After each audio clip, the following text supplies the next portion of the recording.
We left off on this slide in class, and for this lecture, I am going to finish these few slides here, and then we're going to move into endothelial cell function. And part of my voice, I am sick once again. All of my children have fevers at the moment, and they brought home that wonderful bugs to our household, and we're all fighting it again. So just bear with me. So in class, when we last left off, we were talking about this central control and this local control, and we've talked in depth about how central control of vasomotor tone is this process where we have multiple systems working simultaneously. And if you don't remember what those systems were, here is an image that has all of those systems. And I told you that this kind of controls mean arterial pressure and how blood is delivered to working skeletal muscle. And I also told you that there's some other things that are involved in this process. Most notably, we will have an increase in sympathetic nervous system firing, or we will have a decrease in that firing. And you can see that here where the sympathetic nervous system increases its rate of firing, which would cause vasoconstriction. And then if we have a decrease in sympathetic nervous system firing, we get you get this example here, and then we have dilation of that vascular system. So essentially, this is occurring in real time. Very similar to what I said occurs in traffic. When we're moving in traffic, we have an accelerator, we have a brake, and we're using those two pedals in unison to create a fluid movement of the car. And that's the same thing that's happening in your blood vessels while we're exercising. So we had finished talking about how blood is redistributed during exercise, and we know that at rest we can see that lots of organs are receiving blood flow, and we know that during exercise a lot of that blood goes to skeletal muscle, and that shifting and that redistribution of that blood is a direct consequence of vasoconstriction and vasodilation at the muscle. And if we think about those precapillary sphincters, we can see, again, we have this picture here. These sphincters are closing and opening and kind of redistributing the blood as well. So all of these things are happening at a central level. And then when we get to the local level, we have another control system, and this control system is going to come by way of the endothelial cells in the vascular system that is near the muscle, and it's also going to come from the muscle itself. And when we left off, we were talking about this slide here, and we were talking about the primary control mechanism, which is, in this case, this local control. This is overridden by what is occurring within the skeletal muscle. And at the skeletal muscle, we override that central control. So even though the central control is happening throughout the rest of the body, at the muscle, we override that, and we have this local control, which is a tipping point, right? It overpowers the central control.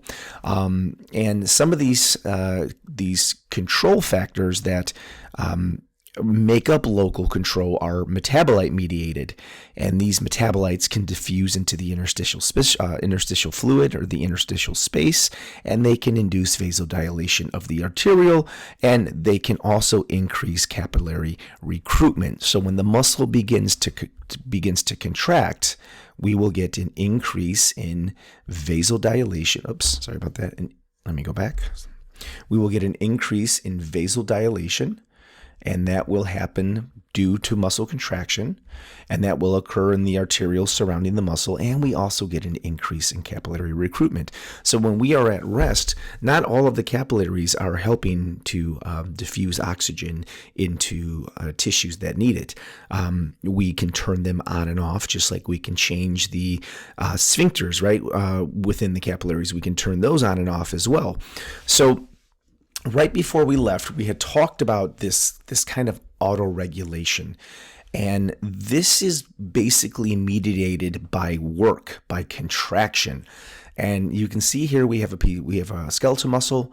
Here we have the fibers, and you can see that the fibers are encompassed in capillaries, and very close to those capillaries are the arterioles. So when we get close to the fibers like this, these arterioles are dilating, and they're dilating to increase blood perfusion into the capillaries, and we get a greater recruitment of capillaries so that we can drop off more oxygen. Let me change the color here so that color shows up a little better. Let's go purple, so that we can get oxygen delivered to all of these fibers here, which of course have a tremendous amount of mitochondria. And when I was telling you guys about the interstitial fluid, and I was telling you about the metabolites that will start to increase with that interstitial fluid, that is this fluid that is in between the cells, right? So we have a lot of water in the cells. We have a lot of fluid between the cells. And these purple dots are just kind of showing where that interstitial fluid is, right? This is all aqueous solutions in which our cells are bathed in and that are housed within the cells. So when we have muscle contraction, we have a flux of O2 that comes in to the muscle, right? So there will be a surge, an increase, or the word that we like to use is a flux in oxygen, okay? That is a signal for dilation. We will have a flux of CO2 leaving the cell, right? So we will have a flux of CO2 in this aqueous solution, and that CO2 will be leaving on the the red blood cells. They will be binding to the hemoglobin, and they will exit this local area, get into the venules, and then start to make their ways back up to the lungs. So when we have this surge in CO2, which we know we're getting because we are exercising, and if we're using oxygen, CO2 is the byproduct of oxygen, we are going to have an increase of both of those gases. We will also have an increase of nitric oxide. Now, the nitric oxide, as Robert had explained during his slides in his lectures on Friday, that is going to be produced in this area here. That is going to be produced within the endothelial cells that are in this vascular bed here, okay? So the NO is going to be created here, secreted here, and it's going to cause vasodilation here. So we have dilation occurring here, we have dilation occurring here, we have more capillary recruitment, and that means both in and out, and we can see the out based upon the color, right? That out is just demonstrating us that it's blue, and we know that red blood cells can be pigmented, especially when they're filled with CO2. They're going to have a blue color. We will also have a lot of phosphates floating around in this interstitial fluid, because if we're using ATP and we're contracting ATP, we're going to have a lot of ADP, and we're going to have a lot of just phosphates floating about, right? And we know that phosphates can cause dilation. It's a signal to further increase dilation, to overpower and override that sympathetic nervous system, which is telling everything else to constrict. We'll have potassium, we'll have lactate, and of course, if we have lactate, we'll have a decrease in pH. So all of these byproducts are taking this local environment here and inducing vasodilation, right? So that is how the blood is getting redistributed to the skeletal muscles that need it. It's these metabolites that are basically acting as that signal to locally increase vasodilation. So this here is just kind of saying that this is what I just mentioned. This is metabolite mediated. It's increasing capillary recruitment, increasing vasodilation. At rest, we only have about 50 to 70% of the capillaries that are active, but when we have this interstitial fluid being filled with all of these metabolites of basically work molecules, that is going to open up 100% of the capillaries. And that's what this is saying here, is that this can increase that capillary recruitment by 100%. Now, collectively, this event that occurs at the muscle is what we call functional symphylaxis. And this basically means that it's going to dampen the sympathetic nervous system signaling to constrict. And you can see here, this is the ability to override the sympathetic vasoconstriction activity.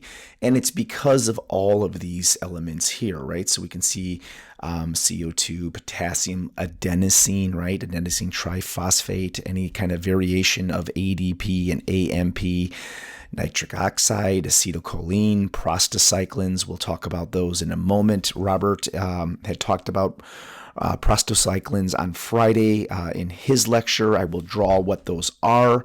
All of these things increase vasodilation, and they're happening at the same time as the sympathetic vasoconstriction. So when I kept saying that there's this tipping point where both of these are on, but one of them has to win locally at the muscle, it's this one that begins to win at the muscle. So this is the ability to reduce vasoconstriction during exercise and thus optimize blood flow. This reduces the sensitivity of the sympathetic nervous system's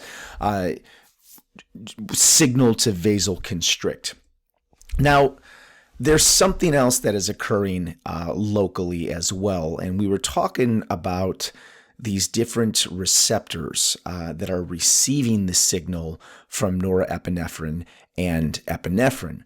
And this makes things a bit more complicated, and I'm not going to go into too much detail about this, but we have certain receptors that are going to receive the signal for epinephrine and norepinephrine by the sympathetic nervous system, right? Because as neurons, they're secreting those catecholamines, and they're basically saying constrict.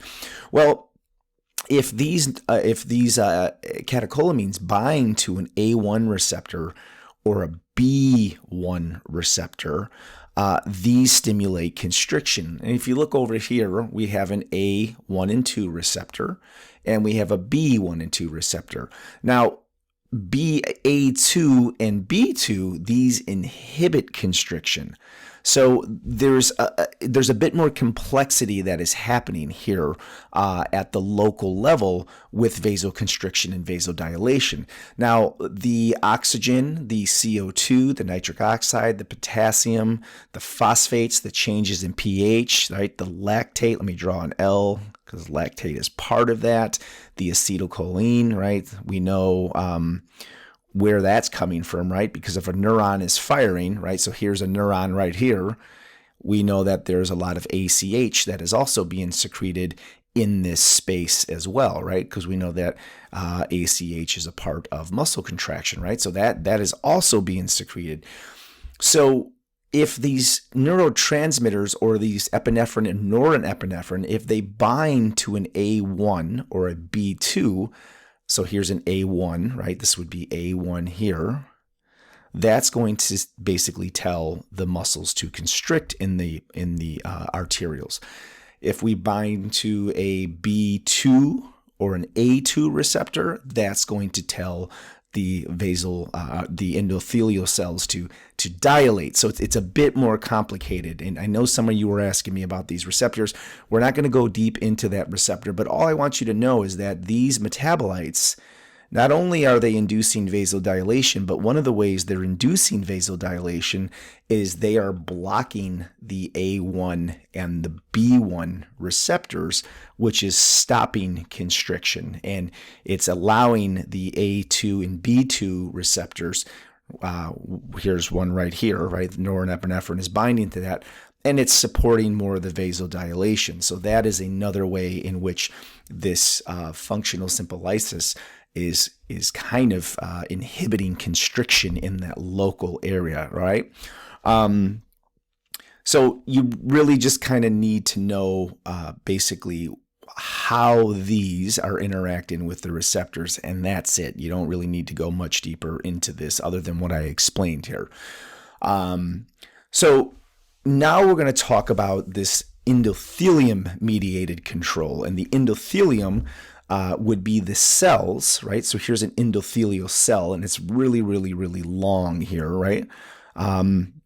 And we know that endothelial cells can release certain agents that can cause vasodilation as well.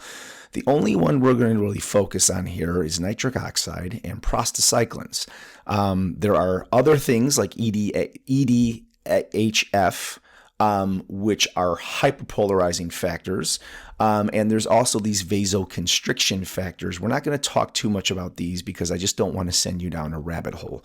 But they were mentioned in one of your papers. So here we can see nitric oxide, right? And we know that nitric oxide is made in the endothelial cell.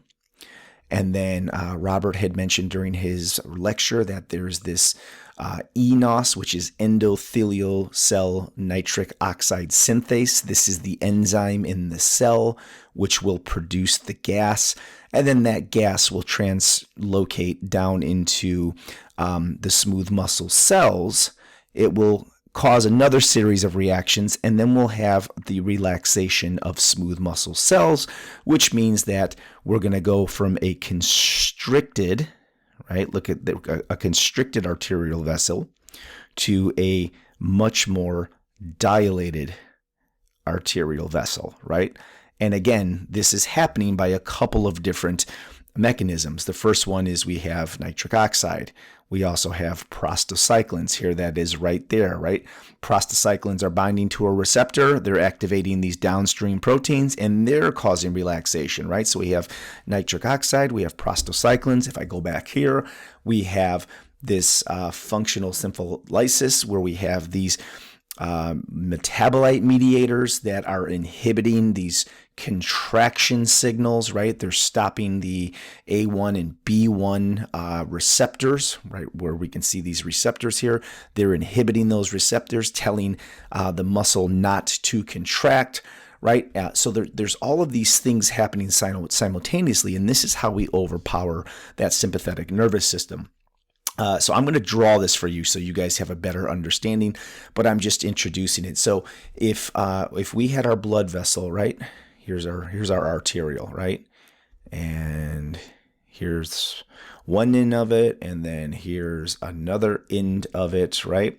Well, these endothelial cells, they line the entirety of that blood vessel, right? So here's each individual cell, right? And then we also have them on the bottom as well, right? And these things are really, really sensitive to changes in pressure. We were talking about shear stress, right? We were talking about how when we have an increase in blood moving through these vessels, that's going to cause more stress on the walls of the vessel, and that's going to activate these cells, right? So these cells are going to become activated, and they're going to start secreting these vasodilators to help increase blood delivery at a local level. And this is what that looks like if we're looking at a real complicated schematic of this. But I'm going to draw this for you and simplify this for you, okay? So let me get my pen and paper ready. Let me get ready to draw, and then we will get you guys through this so you have a better understanding of how the endothelial cells inside of the arterioles can play a role in vasodilation because of the gases that they release, which will help the smooth muscle cells begin to relax. And you can see right here, we have the endothelial cell, right? Underneath the endothelial cell, we have smooth muscle cells very close in proximity. The endothelial cell, right here, let me just draw a picture around it, right? That's the endothelial cell. It will secrete prostacyclins, and it will secrete nitric oxide. And both of those will move down into the smooth muscle cell and increase smooth muscle cell relaxation. And what are some of those signals? Well, acetylcholine is one of those signals that will activate nitric oxide and prostacyclins. Adenosine being broken down, right? ATP being broken down to variations of adenosine will release these vasodilators, right? Bradykinin, which I could draw that in there. It's just another vasodilator, will also increase nitric oxide release and prostacyclin release. But ultimately, all you're really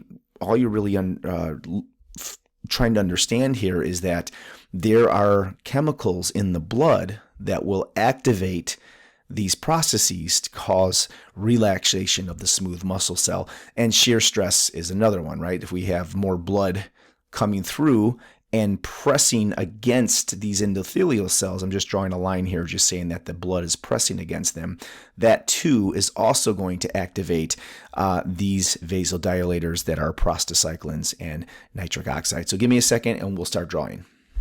Okay, so what you're going to see here is I just kind of drew an arterial, and if we look at, let's change this color here. If we look at this section here, okay, I'm going to take this, I'm going to chop this off, and I'm going to turn it towards us. And this is what we would see. So if I have let's draw the lumen. So the lumen, of course, is the center of the arterial. Okay, so now we're looking straight down the arterial. We're looking right here. So if I drew, let me actually make that a little bigger so I can give you guys a little more detail. So if I was looking down the center of the arterial, and we'll make it big like this, okay, what we would see is in the center of that artery, or that arterial, I'm sorry, we would see endothelial cells lining the entirety of the inside of the arterial, okay? And these endothelial cells, they're interacting with the blood, right? So the blood is coming through, it's pressing on these endothelial cells, right? And here we have those cells. And we know that these cells, they have a nucleus, right? So let's draw the nucleus. We know that when pressure increases, right? So if we get an increase in pressure, these endothelial cells, they can release things like nitric oxide, and they can also release things like prostacyclins, and they can cause vasodilation, right? So they regulate their own dilation and constriction with these vasodilating gases and chemicals. Now, if we look at the surrounding area, I'm going to change the color. Let's just change it to blue. The endothelial cells are also going to be encompassed or engrossed by smooth muscle cells. So there's going to be this layer of smooth muscle cells surrounding those endothelial cells. And those smooth muscle cells are capable of contracting, and they have myosin, and they have actin, and they use calcium. And when they're signaled and they're told to contract by the sympathetic nervous system, by it releasing adrenaline and norepinephrine and norepinephrine, these are going to contract. And there's a couple of them. There's a couple of layers of these smooth muscle cells, right? So I'm just going to kind of draw it like this, right? So we're just looking down the center of the arterial, and we see that in the center of the arterial, we have endothelial cells, and we have these blue smooth muscle cells, which are being told to contract, right? So again, we're looking straight down the center of an endothelial cell, and this is exactly what we would see. So whatever these endothelial cells release are going to diffuse in this direction, and they're going to tell the smooth muscle cells how to act, whether they're going to constrict or whether they're going to dilate. So if they're going to constrict, well, then that means that the hole is going to get very, very small at the center of the endothelial, or of the arterial. And that means that the sympathetic nervous system, so I'm going to say sympathetic nervous system, is winning. Its continual firing, its rate of firing has increased, and it's telling the arterial to get smaller, right? Now, if the endothelial cells are functioning properly, because as Robert said in his presentation, sometimes there's a lot of free radicals that are produced, and free radicals can basically turn off this dilation. But if everything is working right and the endothelial cells are functioning and they are releasing nitric oxide and prostacyclins, well, then they're going to dilate at a local level. They're going to increase its size, and that's going to increase the perfusion of blood, and that's also going to increase how much oxygen is delivered and how much CO2 is taking back up. So that's just kind of the basics, okay? So the blue here is smooth muscle cells. So I'm going to just write it here. Smooth muscle cells, right? and they can contract and they can dilate. Okay, and then in red here we have the endothelial cells. And these endothelial cells respond to signals in the blood. They also respond to shear stress, and they will secrete vasodilators during exercise to decrease contraction by the smooth muscle cells, right? So that, and then if I wanted to just kind of make this accurate right here, this would all be just kind of encompassed here by the vessel lining, right? So let's see if I can make this look three-dimensional without messing this up. Let me get rid of this here for you. And let's do this. Let's elongate it.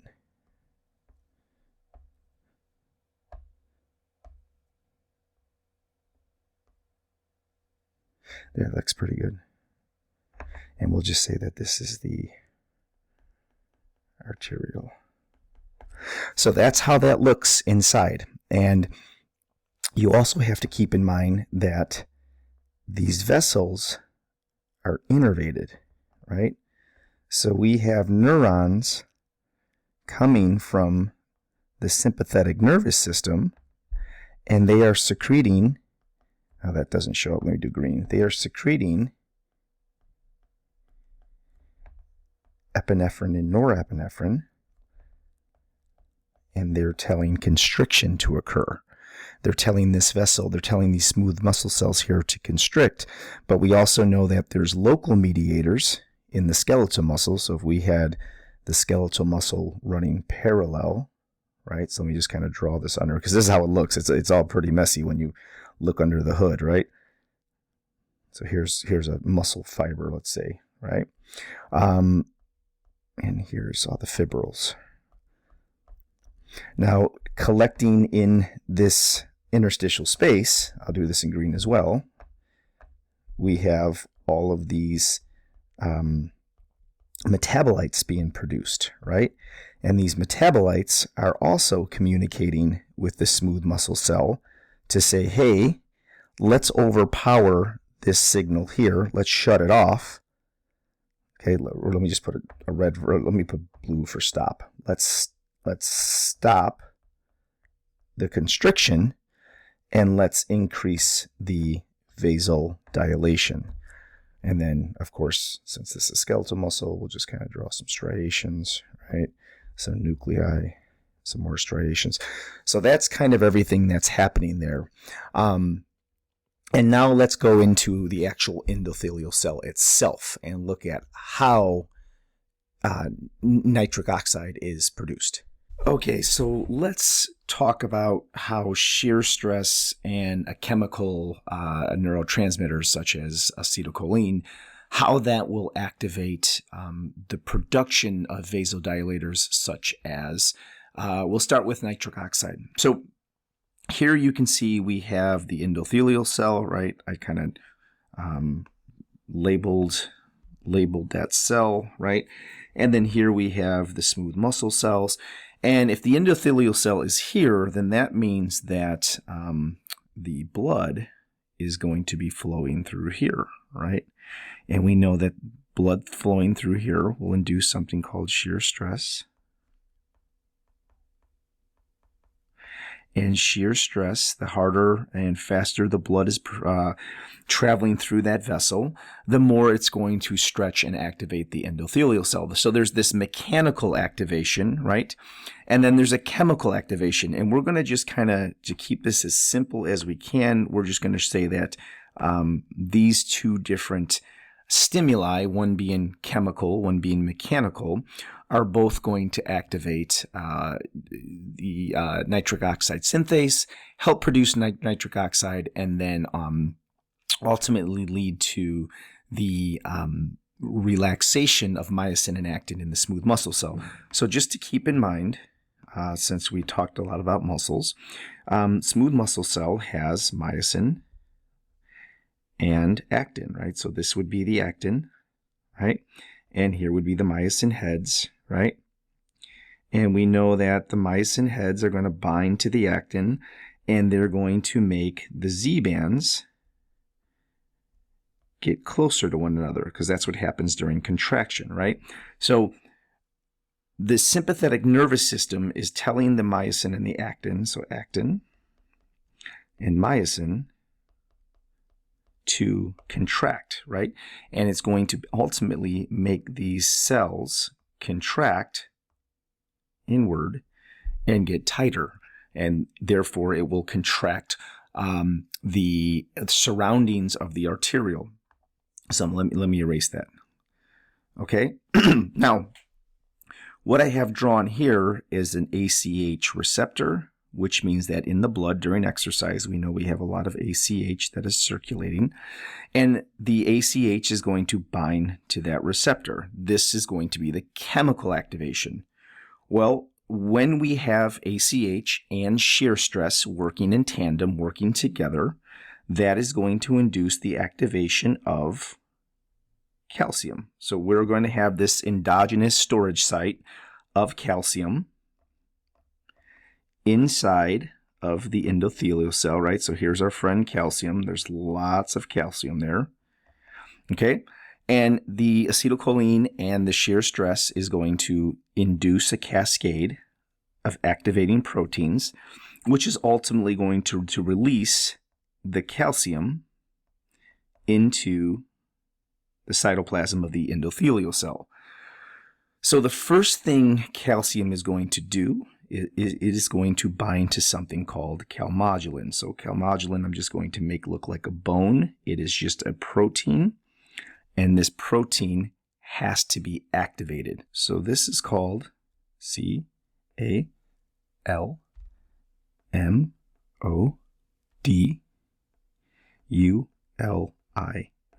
calmodulin.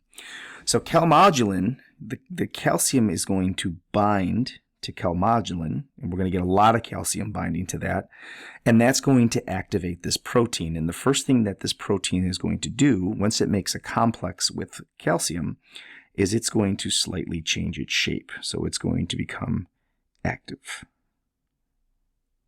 So I'm just going to say that it just kind of bends, right? And once we have it bent, we know that it's active, and there's a lot of Ca2 bound to it. Ca2 bound to it. Ca2, right? So we have this calcium calmodulin complex. And this is really, really important, because this complex is going to wake up an enzyme called eNOS. So this complex is going to come over here, and it's going to activate this enzyme called eNOS, and it's going to say, hey, wake up. It's time to clock in, right? It wakes up. It's time to clock in, and it's time to start making some nitric oxide. So again, the shear stress, the mechanical stress, and the chemical messengers, they are going to activate and release calcium. Calcium is going to flood the endothelial cell, right? It's going to leave. It is going to interact with calmodulin. Once the calcium binds to calmodulin, calmodulin is going to change its shape, and we have a calcium calmodulin complex, and now that can wake up eNOS.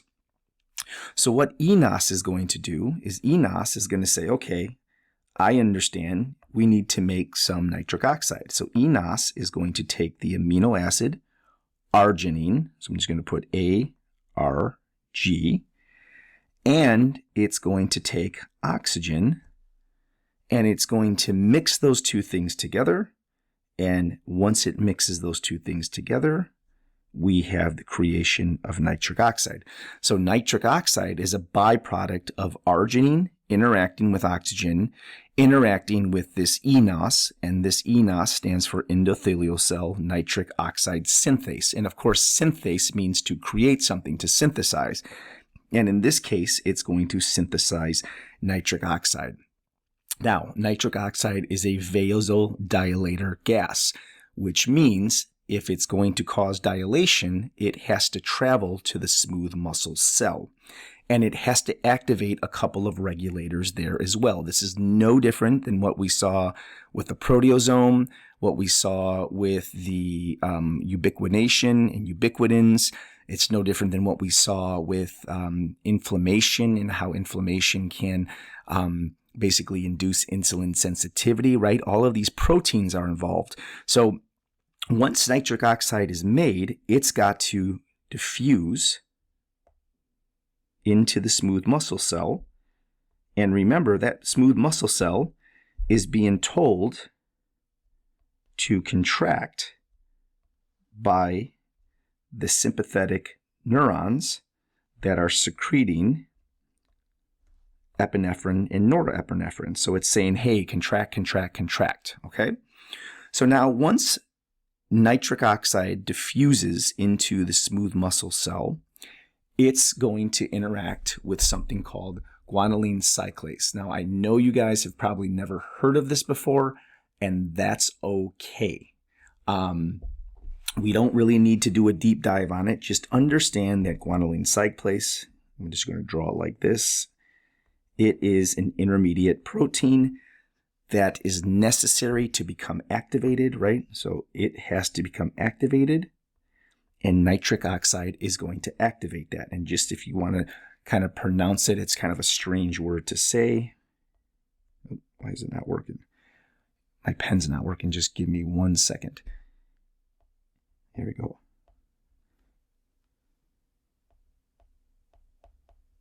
Guanylate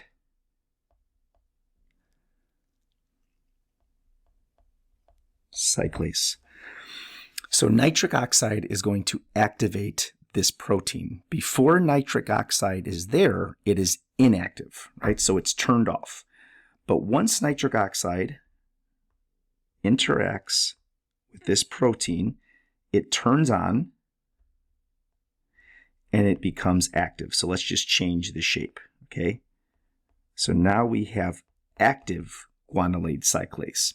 Okay, so now it is on and it is ready to help the cell relax. Okay, so now that guanylate cyclase is activated and it's on, guanylate cyclase is going to interact, the active version is going to interact with something called GTP. Okay, so we have another intermediate here called GTP, and we'll just kind of make that, oh, let's pick the crayon. Here's GTP. And GTP will then get converted to something called cyclic GMP. It's just another. Let's make that a blue crayon. Okay. Now cyclic GMP. So let's just put CGMP. This does something really remarkable in the endothelial cell. One of the reasons myosin and actin keep interacting and keep constricting in a smooth muscle cell is because phosphate is present. Phosphate is bound to the myosin heads. And in the smooth muscle cell, that phosphate is the signal to continue contracting.